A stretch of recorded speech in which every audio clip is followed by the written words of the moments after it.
കണ്ടെത്തുന്ന തെളിവുകൾ മിത്ര എവിടെയാണ് സൂക്ഷിച്ചു വെക്കുന്നത് എന്നറിയാത്തതുകൊണ്ട് കൊലയാളിയെ കണ്ടെത്തുക ശ്രമകരമായിരുന്നു. മിത്രയെ അവസാനം വിളിച്ചിരുന്ന നമ്പറിനെ കുറിച്ച് അന്വേഷിച്ചെങ്കിലും അത് ഓൺലൈൻ വഴി പർച്ചേസ് ചെയ്യുന്ന ഒരു ടെമ്പററി ഇന്റർനെറ്റ് നമ്പറായിരുന്നു. കൊലയാളിയിൽ നിന്ന് പലതവണ ബ്ലാക്ക് മെയിൽ ചെയ്ത് പണം തട്ടിയിട്ടുണ്ടെങ്കിലും ബാങ്ക് വഴി നേരിട്ടുള്ള പണമിടപാടല്ലാത്തതുകൊണ്ട് അയാളെ കണ്ടെത്തുക അത്ര എളുപ്പമായിരുന്നില്ല. അന്വേഷണം അക്ഷരാർത്ഥത്തിൽ വഴിമുട്ടി നിൽക്കുന്ന സമയത്താണ് അവസാന 3 ദിവസങ്ങളിൽ മിത്ര 20,000 രൂപ വെച്ച് CDM വഴി ഡിപ്പോസിറ്റ് ചെയ്ത കാര്യം എൻ്റെ ശ്രദ്ധയിൽപ്പെട്ടത്. 3 ദിവസത്തോളം ബാങ്ക് അവധി ഉണ്ടായിരുന്ന സമയമായിരുന്നു അത്. അപ്പോൾ കൊലയാളി തൻ്റെ ATM വഴി പിൻവലിക്കാവുന്ന പരമാവധി തുകയായ 20,000 രൂപ പിൻവലിച്ച് താൽക്കാലികമായി മിത്രയെ സെറ്റിൽ ചെയ്യുകയായിരുന്നു എന്ന് അതിൽ നിന്ന് മനസ്സിലാക്കാൻ സാധിച്ചു. കയ്യിൽ പണം സൂക്ഷിക്കാത്ത സ്വഭാവക്കാരിയായ മിത്ര 20,000 രൂപ കിട്ടിയ ഉടനെ അത് CDM-ൽ കൊണ്ടുപോയി ഡിപ്പോസിറ്റ് ചെയ്തു. പക്ഷേ കൊലയാളി ചിന്തിക്കാത്ത ഒരു കുരുക്കുണ്ടതിൽ. മിത്രയുടെ ടവർ ലൊക്കേഷൻ പരിധിയിലെ ATM-കളിൽ നിന്ന് അതേ ദിവസം 20,000 രൂപ പിൻവലിച്ചവരുടെ ലിസ്റ്റ് വളരെ പ്രയാസപ്പെട്ട് ഞാൻ ശേഖരിച്ചു. അതിൽ നിന്നും ആക്സിഡന്റിൽ മരിച്ചുപോയ പോലീസുകാരൻ്റെ മകനെ കണ്ടെത്താൻ എനിക്കധികം സമയം വേണ്ടി വന്നില്ല. സമയം വൈകുന്നേരം 6 മണി. ഉൾവഴികളിലൂടെ ചേറിപ്പാഞ്ഞ് സഞ്ചരിച്ചു കൊണ്ടിരുന്ന ഗായത്രിയുടെ കാർ പഴയ ഒരു തറവാട് വളപ്പിലേക്ക് കയറി ചെന്നു നിന്നു. സീറ്റിൽ കിടന്ന് ഉറക്കം തൂങ്ങുകയായിരുന്ന മുകുന്ദന്റെ മുഖത്ത് തട്ടിക്കൊണ്ട് ഗായത്രി വിളിച്ചു, "മുകുന്ദ, എഴുന്നേൽക്ക്." "ആ ചേച്ചി." തലയിലൊക്കെ എന്തോ ഒരു ഭാരം പോലെ. "അത് പോട്ടെ മുകുന്ദ, ഞാനെന്തിനാ നിന്നെ രക്ഷിക്കാൻ ശ്രമിക്കുന്നത് എന്ന് നിനക്ക് മനസ്സിലായില്ലേ?" കണ്ണുകൾ പ്രയാസപ്പെട്ട് തുറന്ന് പതറിയ ശബ്ദത്തോടെ മുകുന്ദൻ ഗായത്രിയെ നോക്കി പറഞ്ഞു, "അറിയാം. മിത്രയെ ഞാനാണ് കൊന്നത് എന്ന് ചേച്ചിക്ക് നേരത്തെ അറിയാമായിരുന്നു അല്ലേ?" "അറിയാമായിരുന്നു മുകുന്ദ." "മുകുന്ദ, കണ്ണടയ്ക്കാതെ." ഗായത്രി മുകുന്ദൻ്റെ മുഖത്ത് തട്ടിക്കൊണ്ടേയിരുന്നു. "ആ ചേച്ചി, ഞാൻ ഉറങ്ങുന്നില്ല. എല്ലാം അറിഞ്ഞിട്ടും എന്തിനാ ചേച്ചി എന്നെ രക്ഷിക്കാൻ ശ്രമിക്കുന്നത്? മുകുന്ദ, നീ എൻ്റെ അനിയനല്ലേ?" അത് കേട്ടതും അവശതയിലും മുകുന്ദനിൽ വല്ലാത്ത അസ്വസ്ഥനായി ഒരു ദീർഘശ്വാസം വലിച്ചുകൊണ്ട് പറഞ്ഞു, "ചേച്ചിയോട് ഞാനൊന്നും മറച്ചു വയ്ക്കാൻ പാടില്ലായിരുന്നു. തെറ്റുപറ്റിപ്പോയി ചേച്ചി. അവൾ എന്നെ ബ്ലാക്ക് മെയിൽ ചെയ്ത് പണം ആവശ്യപ്പെട്ടുകൊണ്ടേയിരുന്നു." "എന്തിന് മുകുന്ദ, എന്തിന്? അവൾ എന്തിനാ നിന്നെ ബ്ലാക്ക് മെയിൽ ചെയ്തത്?" പെട്ടെന്ന് മുകുന്ദനൊരു ഞെട്ടലുണ്ടായി. "ഏത്? അത് ഞാൻ ചേച്ചിയോട് പറയാൻ പാടില്ല." മുകുന്ദൻ സ്വബോധത്തിലേക്ക് തിരിച്ചു വരുന്നു എന്ന് മനസ്സിലാക്കിയ ഗായത്രി മുകുന്ദനെ മാറി ചിന്തിക്കാൻ പ്രേരിപ്പിച്ചു. "ഏയ് മുകുന്ദ, നീ കുറച്ചു നേരം കണ്ണടച്ച് കിടക്ക്. ഉറങ്ങിക്കോ മുകുന്ദ, ഉറങ്ങിക്കോ." അല്പസമയം കൊണ്ട് തന്നെ മുകുന്ദൻ വീണ്ടും ഗാഢമായ ആലസ്യത്തിലേക്ക് വഴുതി വീണു. ഉടനെ മുഖത്ത് തട്ടിക്കൊണ്ട് ഗായത്രി ചോദിച്ചു, "മുകുന്ദ, മിത്ര നിന്നെ ബ്ലാക്ക് മെയിൽ ചെയ്തു കുറേ കാശ് വാങ്ങിച്ചു അല്ലേ?" ആലസ്യത്തോടെയായിരുന്നു മുകുന്ദൻ അതിന് മറുപടി പറഞ്ഞത്. "അതേ ചേച്ചി, അവൾ എന്നെ വളരെയധികം ബ്ലാക്ക് മെയിൽ ചെയ്തിട്ടും ഞാൻ മിത്രയോട് മാന്യമായി മാത്രമേ പെരുമാറിയിരുന്നുള്ളൂ. ദിവസങ്ങൾ കഴിഞ്ഞപ്പോൾ അവൾ ചോദിക്കാതെയും ഞാൻ പണം കൊടുത്തു തുടങ്ങി. പണം കൊടുത്ത് ഞാൻ അവളെ കയ്യിലെടുത്തു. അതോടെ എന്നിൽ അവൾക്ക് കൂടുതൽ വിശ്വാസമുണ്ടായി തുടങ്ങി. കൂടെ യാത്ര ചെയ്യിപ്പിച്ച് ഞാൻ ആ വിശ്വാസം കൂടുതൽ ദൃഢമാക്കിയെടുത്തു. ഒരവസരം കിട്ടിയപ്പോൾ അവൾക്ക് നൽകിയ ഡ്രിങ്ക്സിൽ ഞാനൊരു പോയിസൺ ഇഞ്ചക്ട് ചെയ്തിരുന്നു." അത് പറഞ്ഞ് വീണ്ടും മുകുന്ദൻ ഉറക്കത്തിലേക്ക് വഴുതി വീഴാൻ ആരംഭിച്ചു. "ഏയ്, ഉറങ്ങല്ലേ മുകുന്ദ." "എന്നിട്ട് പറ മുകുന്ദ." "ആ ചേച്ചി, പക്ഷേ എനിക്കൊരു തെറ്റുപറ്റി ചേച്ചി. ചെറുപ്പം തൊട്ടേ മെൻ്റലി ഡിപ്രഷനുള്ള മിത്ര സ്ഥിരമായി ഓവർഡോസുള്ള ഗുളിക കഴിക്കുന്ന ആളായിരുന്നു. അതുകൊണ്ട് തന്നെ സാധാരണ അളവിലുള്ള പോയിസൺ മിത്രയുടെ ശരീരത്തിൽ പ്രവർത്തിക്കാൻ കാലതാമസമെടുക്കും. മരിച്ചു എന്ന് കരുതി ഞാൻ അവളെ സ്കൂൾ പറമ്പിൽ കൊണ്ടിട്ടു. പരിശോധനയ്ക്കിറങ്ങിയ അശോകൻ ആ രാത്രി മിത്ര മരിച്ചെന്ന് കരുതി SI സദാശിവന് വാട്സപ്പ് സന്ദേശം അയച്ചു. പുലർച്ചെ സദാശിവനെത്തിയപ്പോൾ മിത്രയ്ക്ക് ജീവനുണ്ടെന്ന് തിരിച്ചറിഞ്ഞു. ഞാനുമായി സദാശിവൻ വളരെ അടുപ്പമുള്ളതിനാൽ ആ വിവരം ആദ്യം എന്നെ അറിയിച്ചു. പെട്ടെന്നാണ് മുകുന്ദന് കണ്ണിൽ നിന്നും വെള്ളം ചാടി തുടങ്ങിയത്. താൻ വിയർക്കുന്നുണ്ടെന്ന തിരിച്ചറിവിൽ നിന്നും പാതി കോൺഷ്യസിലായിരുന്നു എന്ന ഞെട്ടിക്കുന്ന സത്യം തിരിച്ചറിഞ്ഞു. സ്വബോധത്തിലേക്ക് തിരികെ വന്നപ്പോഴാണ് താൻ ഇത്ര നേരവും ചേച്ചിയോട് സത്യങ്ങൾ വെളിപ്പെടുത്തുകയായിരുന്നു എന്ന കാര്യം മുകുന്ദൻ തിരിച്ചറിയുന്നത്. ഉടനെ പോക്കറ്റിൽ നിന്നും റിവോൾവർ എടുക്കാൻ ശ്രമിച്ചെങ്കിലും അത് ഗായത്രിയുടെ കയ്യിലായിരുന്നു. ഗായത്രി റിവോൾവർ മുകുന്ദന് നേരെ പിടിച്ചു. "നീ മെൻ്റലി വളരെ സ്ട്രോങ് ആണ് മുകുന്ദ. അതിനാൽ നിന്റെ ശരീരത്തിൽ സ്കോപ്പോളമൈൻ ഇഞ്ചക്ട് ചെയ്യേണ്ടി വന്നു. വീട്ടിലേക്ക് വരുന്ന വഴിയിൽ തന്നെ ഉറങ്ങിക്കിടന്ന നിന്റെ ശരീരത്തിൽ ഞാനത് കുത്തിവെച്ചിരുന്നു. അമ്മയുടെ അരികിൽ നിന്ന് സംസാരിച്ചു കൊണ്ടിരുന്നപ്പോൾ തന്നെ നീ കോൺഷ്യസ് ആകാൻ തുടങ്ങിയിരുന്നു. സത്യങ്ങൾ എന്നോട് പറഞ്ഞു വന്നതാണ്. പക്ഷേ സ്വബോധം തിരിച്ചു കിട്ടിയ നീ പറഞ്ഞുകൊണ്ടിരുന്ന വാക്ക് പിൻവലിച്ചു. മെൻ്റലി സ്ട്രോങ് ആയ നിന്നെ സാധാരണ പോലെ നാർക്കോ അനാലിസിസ് ചെയ്യാൻ സാധിക്കില്ല എന്ന് മനസ്സിലാക്കിയത് കൊണ്ടാണ് വീട്ടിൽ നിന്ന് പുറത്തു കൊണ്ടുവന്നത്. വയർലെസ് ഡിവൈസ് വലിച്ചെറിഞ്ഞതും GPS ട്രാക്കർ ഉപേക്ഷിച്ചതുമെല്ലാം എന്നിൽ കൂടുതൽ വിശ്വാസം ഉണ്ടാക്കിയെടുത്ത് നിന്റെ ഉപബോധ മനസ്സിനെ കീഴ്പ്പെടുത്താനായിരുന്നു. മുകുന്ദൻ പൂർണ്ണമായ ബോധത്തിലേക്ക് തിരിച്ചു വരുന്നുണ്ടെന്ന് മനസ്സിലാക്കിയ ഗായത്രി വണ്ടിയിലുണ്ടായിരുന്ന ഷാൾ ഉപയോഗിച്ച് മുകുന്ദനെ സീറ്റിൽ വലിഞ്ഞു മുറുക്കി കെട്ടി. ചേച്ചി, ചേച്ചി എന്നെ അഴിച്ചുവിട്. പറ്റില്ല. അച്ഛനെ കൊന്ന നിന്നെ ഞാൻ വെറുതെ വിടുമെന്ന് നീ കരുതിയോ? ചേച്ചി അഴിച്ചുവിടാനാണ് പറഞ്ഞത്. പറ്റില്ല മുകുന്ദ, എനിക്ക് കുറെ കാര്യങ്ങൾ നിന്നെ ബോധ്യപ്പെടുത്താനുണ്ട്. ചേച്ചി എന്റെ ക്ഷമ പരീക്ഷിക്കരുത്. മുകുന്ദൻ സീറ്റിൽ നിന്നും അതിശക്തമായി ഇളകാൻ ആരംഭിച്ചു. ഉടനെ ഗായത്രി റിവോൾവറിന്റെ പിൻഭാഗം കൊണ്ട് മുകുന്ദന്റെ മുഖത്ത് ആഞ്ഞുകുത്തി. വായിൽ നിന്നും ചോര പൊടിഞ്ഞതോടെ വീണ്ടും കോൺഷ്യസിലേക്ക് വീഴാൻ ആരംഭിച്ചു. അടങ്ങിക്കിടക്കടാ.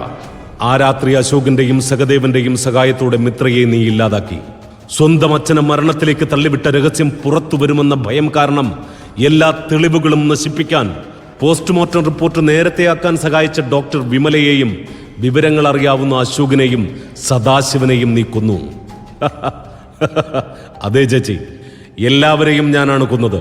ഒരു തെളിവ് പോലും ബാക്കി വയ്ക്കാതെ ഞാനാണ് കൊന്നത്. മോനെ മുകുന്ദ, നിനക്ക് തെറ്റി. മിത്രയെ നീയാണ് കൊന്നത് എന്ന് ശ്രീലക്ഷ്മിയുടെ പ്രാഥമിക അന്വേഷണത്തിൽ തന്നെ തെളിവുകൾ ലഭിച്ചിരുന്നു.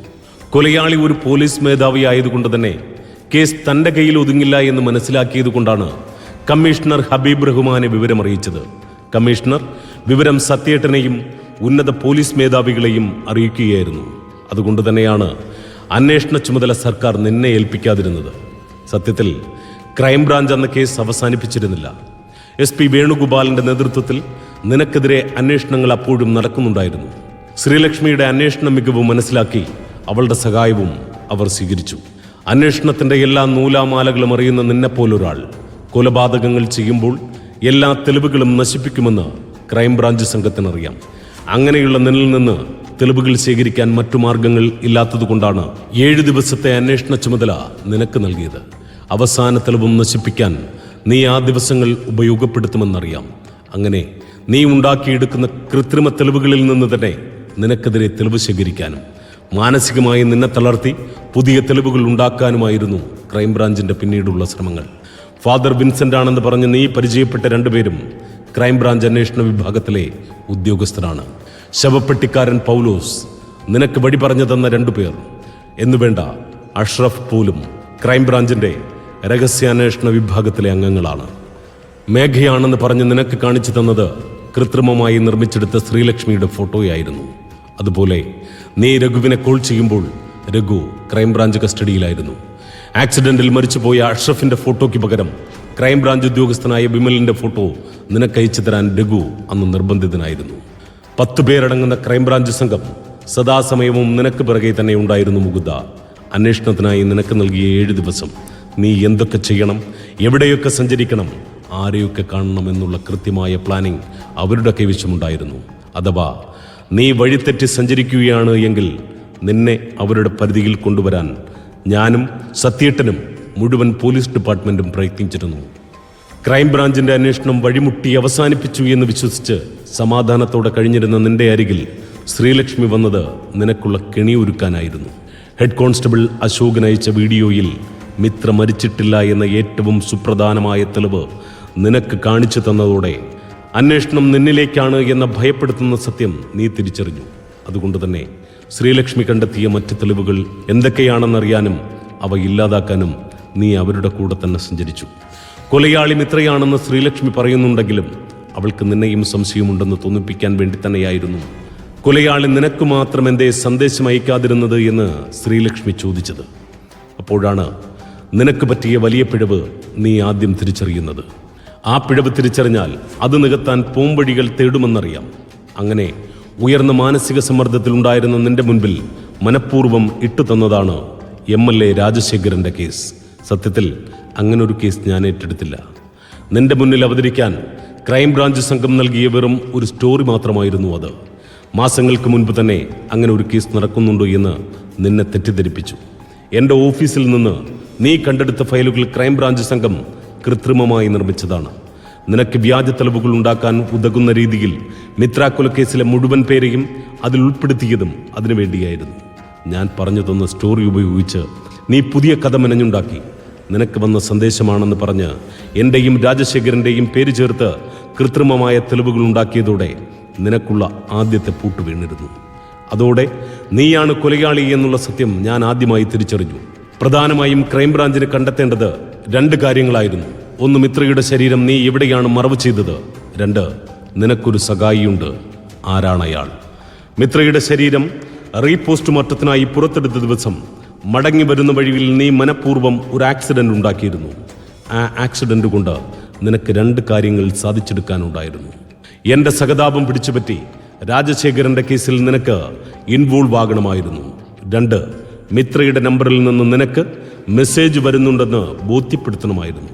സത്യത്തിൽ ആ ആക്സിഡന്റ് കൊണ്ട് അന്വേഷണ സംഘത്തിനാണ് ഉപകാരമുണ്ടായത്. നിന്റെ ഫോണിലേക്ക് മിത്രയുടെ നമ്പറിൽ നിന്ന് മെസ്സേജ് വന്നപ്പോൾ 2 ഫോണുകളുടെയും ടവർ ലൊക്കേഷനുകൾ വ്യത്യസ്തമായിരുന്നു. അതിലൂടെ നിനക്കൊരു സഹായി കൂടിയുണ്ടെന്ന് ആദ്യമായി തിരിച്ചറിഞ്ഞു. നിന്റെ സഹായിയെ കണ്ടെത്താൻ ഒരു എളുപ്പമാർഗമുണ്ടായിരുന്നു.